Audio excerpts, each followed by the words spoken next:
টাকার বিনিময়ে ভোটার তালিকায় নাম উঠছে আর এমন গুরুতর অভিযোগ করেছেন সাভারের অধিবাসীরা।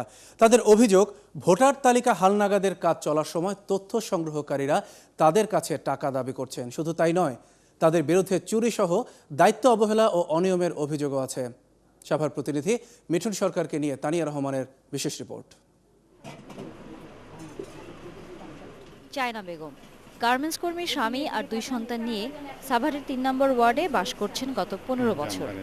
গ্রামের বাড়ি যাওয়ার কারণে গেলবার ভোটার হতে পারেননি, তাই চলতি বছর ভোটার তালিকার কাজ আবার শুরু হওয়ায় এবার বাড়িতেই অপেক্ষা করতে থাকেন তথ্য সংগ্রহকারীদের জন্য। কিন্তু তার জন্য অপেক্ষা করছিল বড় বিস্ময়। যা যা লেখা আছে ওগুলো আপনি 3 বার লিখতে হবে। তা আমারে লিখতে দিচ্ছে, আমি কি এগুলো তো কোনো সময় আসলে ভোটেরই কেউ লেখায় না, যারা আসে তারাই লেখে। সে বলে যে না, তোমার লিখতে হবে, তুমি একটু লেখো, লক্ষ্মী ভাবি এগুলো আমার বলতেছে। এটি কয়ে বোন আমার লিখতে দিচ্ছে, আমি তো নিজ দিকে লিখতে আসি। ওদের থেকে আমার ব্যাগটা সামনে ছিল, ব্যাগটা সহ মোবাইল সহ নিয়ে গেছে। এখানেই শেষ নয়। সাভারের 3, 6 ও 9 নম্বর ওয়ার্ডের বাসিন্দারা জানান, ভোটার তালিকার কাজ কবে শুরু হলো তা তারা জানেনই না। আর যে কজনই বা জানেন, তারা বললেন বাড়ি বাড়ি মাঠ কর্মীরা তো আসেনি, বরং তালিকায় নাম লেখাতে গেলে উল্টো টাকা চাচ্ছেন। ফর্ম পূরণ করার জন্য তাদের কাছে ফর্ম চাওয়া হয়েছে, কিন্তু তারা আমাদের ফর্ম থাকা সত্ত্বেও তারা ফর্ম দেয়নি। এবং অন্যজনের কাছ থেকে, মানে তাদের যারা দালাল আছে তাদের কাছে বলা হয়েছে যে 100 টাকা করে দিলে আমাদের ভোটার হতে হবে। যারা টাকা পয়সা দিচ্ছে তাদেরটা অতি শীঘ্রই কইরা দিছে ওনারা। তো এখানে বোঝা যাইতেছে যে আমাদের কাছেও টাকা পয়সা চাইতেছে, তো আমরা টাকা পয়সা দিইনি, এই জন্য আমরা ভোটার হইতে পারিনি। মাইকিং তো আমরা শুনি নাই, তো মাইকিং করছে কি না করছে তাও আমরা জানি না, কিন্তু ভোটার লিস্ট হচ্ছে এটা শুনছি। তো শুনলে তখন আমরা পৌরসভা যোগাযোগ করি, আমরা লোক পাঠাবো, কিন্তু লোক পাঠায় না, এখানে আসে নাই।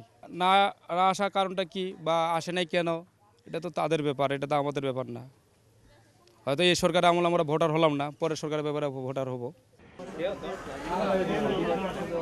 আর এত সব অভিযোগ যাদের বিরুদ্ধে, সে নির্বাচন কর্মকর্তাদের পাওয়া গেল সাভার পৌরসভার অফিসে।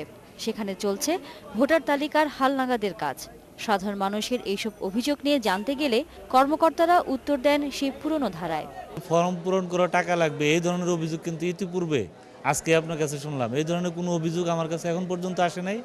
যদি সুস্পষ্ট অভিযোগ কেউ দিতে পারে স্পেসিফিক, তাহলে আমি তার বিরুদ্ধে ব্যবস্থা নেব। নির্বাচন কমিশনের গত তালিকা অনুযায়ী এই সাভারের ভোটার 15 লাখের মতো। আর এবার নতুন ভোটার বেড়ে তা 20 লাখের মতো হতে পারে বলে ধারণা করছে কমিশন। নতুন ওই 5 লাখ ভোটার কারা কিভাবে হচ্ছেন তা নিয়ে সংশয় থেকেই যাচ্ছে সাভারবাসীর। এত অনিয়মের পরেও সাধারণ মানুষের মধ্যে ভোটার হওয়ার জন্য কোনো কমতি নেই। আর এসব অনিয়ম দূর করে বড় মাসুল গোনার আগেই নির্বাচন কমিশনকে সাধারণ মানুষের মধ্যে আস্থা ফিরিয়ে আনার জন্য এখনই উদ্যোগী হওয়া দরকার বলে মনে করছেন সংশ্লিষ্টরা। তানিয়া রহমান, 71, সাভার পৌরসভা।